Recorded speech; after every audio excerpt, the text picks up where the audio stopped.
Welcome back to the Traders Network show, broadcasting worldwide from Davos, Switzerland.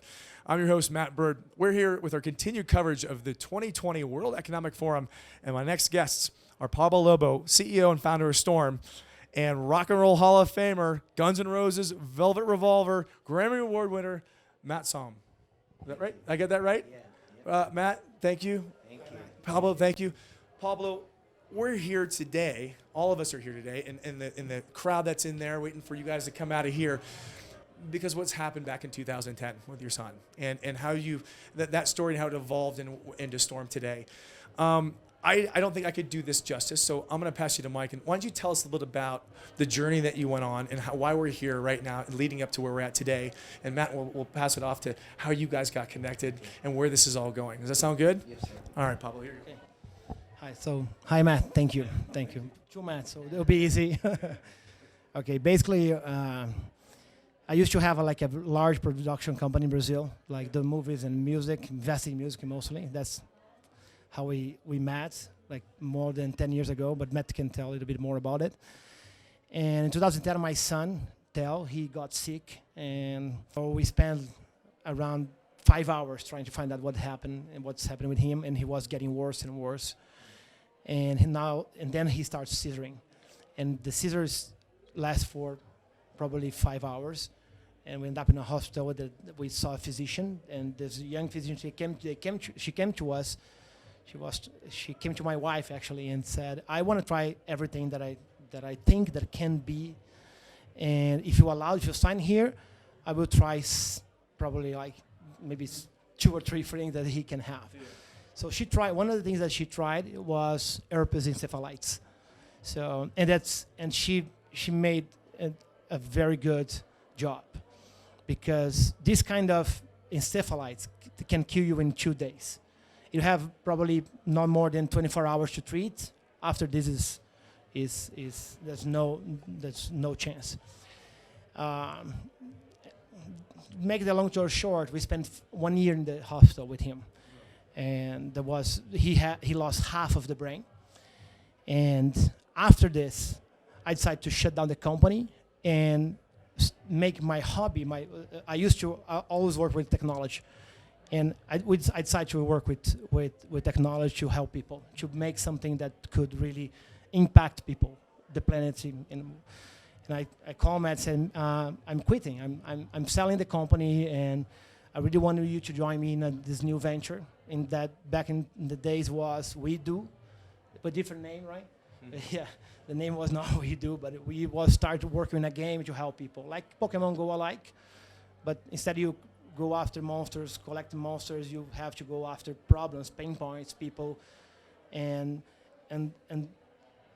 evolve as a human being. You know, you don't gain strength or magic points, but you gain altruism and generosity points, something like this. That's how I'll start. Yeah, so basically I met, Pablo. I went down to Brazil, Sao Paulo. When I was in Guns N' Roses, we were a really big band down there. We used to play Maracanã Stadium, 150,000 people. So I already had that relationship with Brazil. And then obviously my connection to America, people that I knew could make, a nice, tie between America and Brazil, because there's a lot of great tech going on down there. There's a lot of brilliant minds.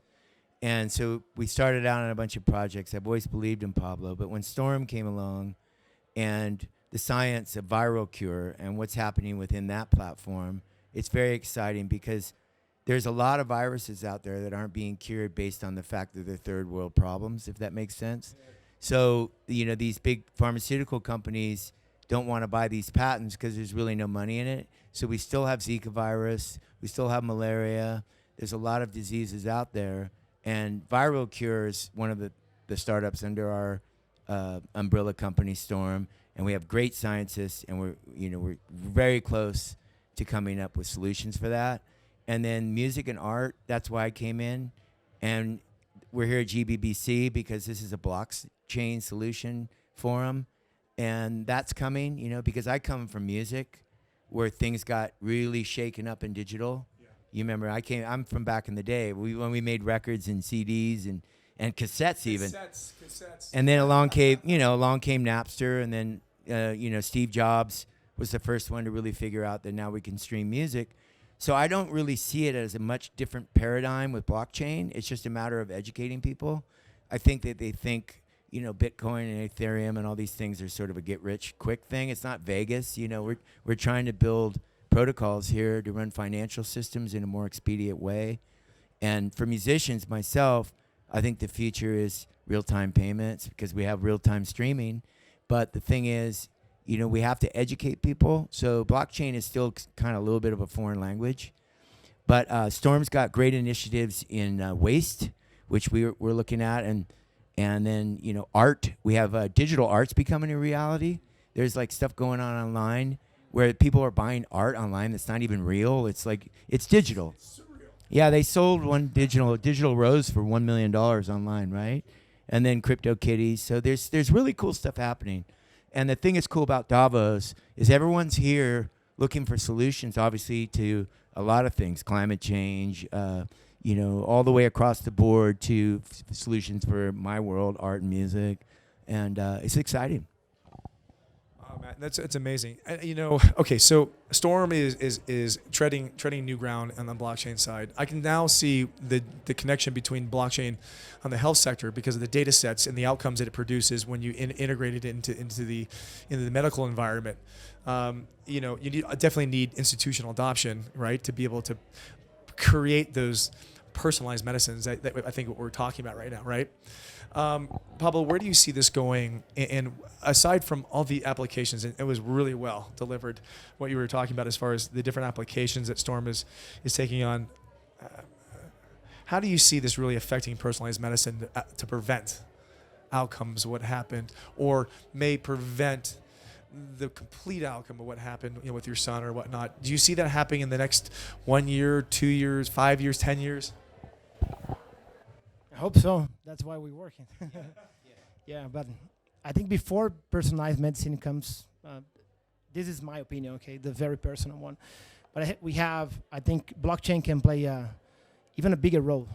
It's because I think the problem we have today with medicine is that only probably less than 2% of the population in the world can pay for the mainstream, like the best thing that we have in the market. We have a lot of aberrações. I don't know how to say that in English. Aberrations. I don't know how to, but we have a lot of cases in the industry that for me seems not right, not fair. Like nowadays we have a cure for hepatitis C. Probably the cost for the 90 pills that we have to take is, let's say, $100. But why they charge $53,000 for the 90 pills? So I see that blockchain can change the way we fund medicine and maybe create a more affordable market. People can have micro shares and patents, and then we can create a market that people can afford. So I really believe that blockchain can cure not only disease, but it can cure the science, if we find a way to make people get involved. So that's a lot. That's what we're working now. Me and Matt. And Matt, very rarely come across musicians that can actually geek out on the technical aspects and what it is and deliver the messaging, and you delivered it flawlessly. I mean, as a spokesperson on the musician side, I mean, you get it. Blockchain. I interviewed the global head of a blockchain for IBM earlier today. And we were talking a little bit about how blockchain is a fundamental operating, it's a database, much like SQL. Ultimately, at the end of the day, best case scenario, we never see it, right? That's the best case. It's fully integrated, fully adopted. It's like the mobile system. We're running on the mobile line, but it's not like we're using, the end GUI is something different. You were talking a little bit about the other applications in music and art and stuff. Where are you hoping this all to go in the next 5 years? Well, in let's just jump over to music. We were in science and medicine, but in music, there's still the political structure within streaming now. So now as a musician and a new artist, how are you going to be discovered? Because you're still going through the same sort of system that we went through before in the physical world, because there's going to be people that are going to say, you're good, and we're going to put you here. because they know somebody or they're connected, right? So as far as, how we get paid as musicians in the publishing world, if you imagine in the blockchain, let's say there's 5 writers on a song, right? And people are trying to attack this issue. There's a lot of blockchain startups out there. And, the idea with GBBC is to get them all together because, obviously they need to go in there and tackle the issue. But all the players within that particular performance, my hope is at someday to get paid in real time. Because now as artists, we wait quarterly and biannually to get paid. So, yeah. So it has to go to the publisher, right? And then it gets all recorded and everything that's happening out in the world. And it goes back to the publisher. And then the publisher sends the money to the business manager. And then they look at the percentage splits and everyone gets paid somewhere down the line, sometimes a year later.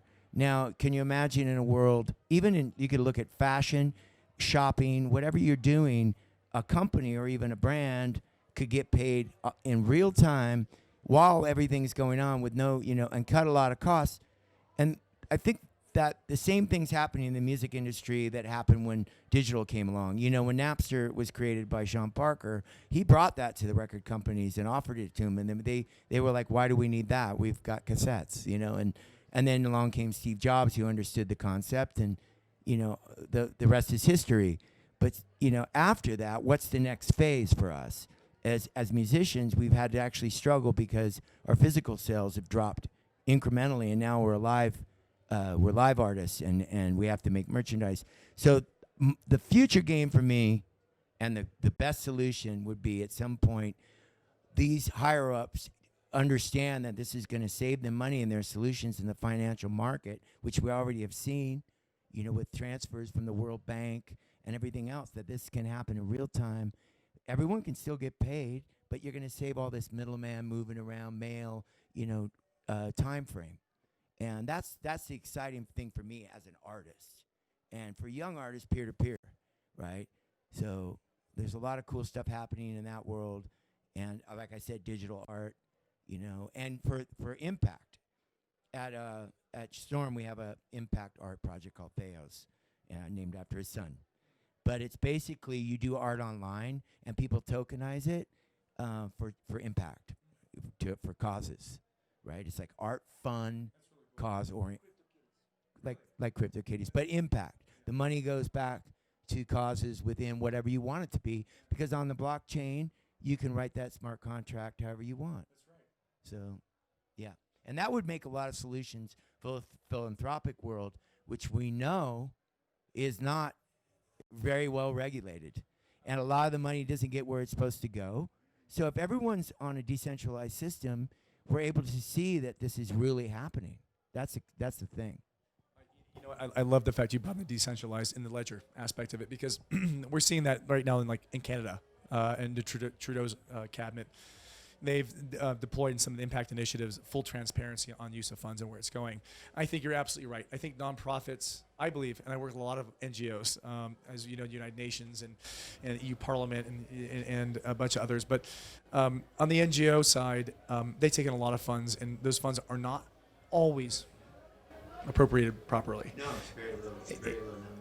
And there's usually very difficult to get accounting on that stuff, and everybody works really hard to get those NGOs lifted, and it's like, what happens at the other end of it? But not all of them like that. There are some great ones. There are those outlanders. Listen, I know you both have limited time, and there's a sea of people out there waiting for you guys to come out. This is a treat for me, guys. Thank you. Before I wrap it up, why don't we just give this a takeaway? I know you have a book coming out. We'll talk about that in a minute. And I love to be able to follow up, and we're going to connect in New York on that stuff. Pablo, what's next for Sthorm? What do you envision? Where are you driving this? And then the part 2 of this, how can people get involved if they want to get involved? There are a lot of institutions out there. There are a lot of people who have similar stories, right? You're going to reach a mass real audience on a lot of networks here. More importantly is you're also reaching out to the financial community here. What's next, and how can people get involved? Yeah, sure. So basically for us until now, like maybe until last year, we used to work very stealthy, because it's not really easy to, like I told you, to find money for this kind of business model that we envision. We have like something between profit and meaning and impact. So it's really hard to balance. So find investors that really believe that meaning and impact is worth more than profit is a challenge. So we putting together now a new platform and a fund. So the next step now is finish CrowdHack. It's like Kickstarter meets crypto meets Equities meets all financial markets that we know as hedge funds.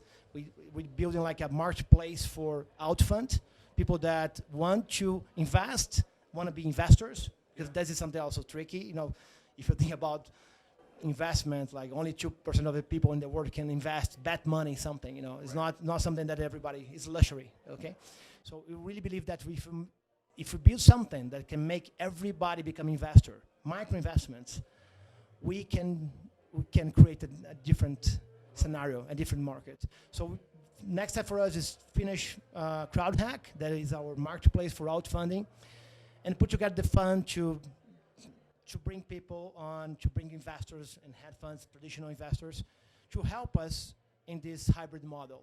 You know, so we're putting half of the patents that we achieved last year, dengue antibodies, Zika antibodies, yellow fever antibodies, in a company that people that want profit, that you have all the profit they want.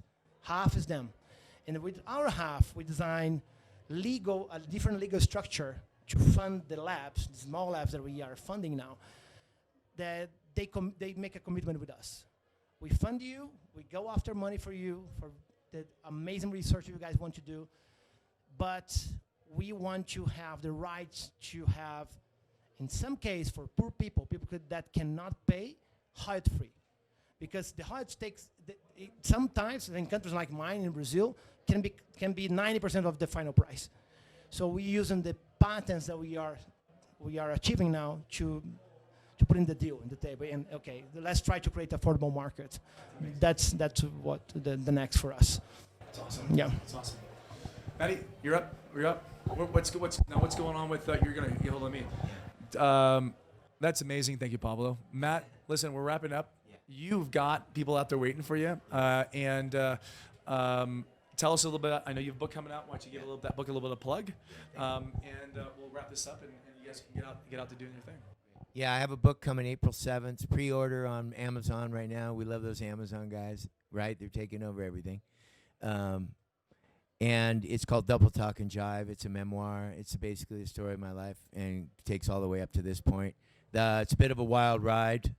As Billy Idol would say, he gave me a quote on the back. He said, "Very fun read, wild ride. You should read this." And Lars Ulrich from Metallica just said, you know, it's a must read, because there's a lot of great stories about Guns N' Roses, Metallica, all the bands I was in and stuff, and then all the way up to now, you know, where I'm at now in my life. So thank you, Matt.